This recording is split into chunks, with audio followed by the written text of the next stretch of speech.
bring in our friend, former Cowboys linebacker and Outkick football analyst, Bobby Carpenter. Good to see you again, Bobby. It's been a little while. So we looked it up today. 47% of NFL fans are women. That's according to the NFL itself. What message does this send? Well, if you think of what the NFL has tried to do over the last 10 to 15, 20 years, especially with their breast cancer initiative and everything else, they've really worked hard to broaden their appeal and broaden their fan base. And that includes women fans and female fans. And so with that, there's going to be some issues when you have players that are accused of, it's not one count, it's not two or three, it's 22 counts. And so can I sit here and tell you that, all 22 counts are false or all 22 counts are true? It's a heck of a lot that you've got to deal with. I do know this, and we have a criminal justice system in America, and he did go before the grand jury. They didn't find that there was even enough evidence to bring charges. Now, does that mean nothing happened? Probably not. There's still going to be some civil litigation, and there's also going to be some stuff from the NFL and potential suspensions there, as you kind of outlined a little bit of the contract details. But, the message that it's sending to fans, and this is what it's always said, and this is really where we're at in society. And, I always say this, this isn't an endorsement. It's really just an observation that, talent trumps all. And if you're really, really good at something, you will get more chances and get the benefit of the doubt that other people won't.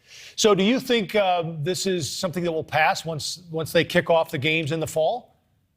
Well, depending on whether or not he's suspended and depending on how the civil litigation goes. But if this thing moves forward and let's say he gets suspended 4 games, he comes back and in the final part of the regular season plays really, really well, I think there's a good chance that a lot of this disappears. We tend to always remember the best parts of our athletes and the best parts of our heroes and stars, as opposed to kind of dwelling on some of the negative things. And, I ask you to look no further than, the late Kobe Bryant. And, he was involved and was actually in trial for rape and was flying back and forth with the Lakers on a private plane of theirs to be able to play in games. And, upon his departure from this earth and his passing, we never talk about that anymore. And so it's really going to be a momentary thing, assuming that there's nothing else that comes out about it and his play supersedes his conduct off the field. How's it going over in Ohio, Bobby? You're there in Columbus. I know this is happening in Cleveland, but what do Ohioans think?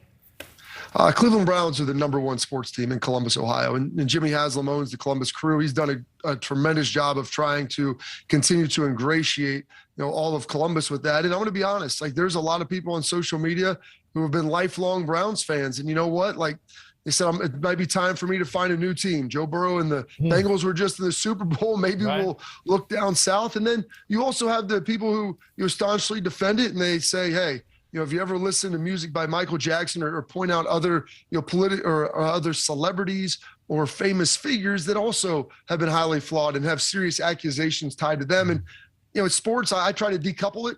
Entertainment, hey, I can watch this and understand that these people are highly fallible and they're not perfect, but, some people can't, and I respect both sides of it. All right. Well, I guess the next question is what happens with Baker Mayfield. That's what a lot of people in Ohio are waiting for now. Former Cowboys linebacker and Outkick football analyst Bobby Carpenter, thanks for the time. Appreciate it.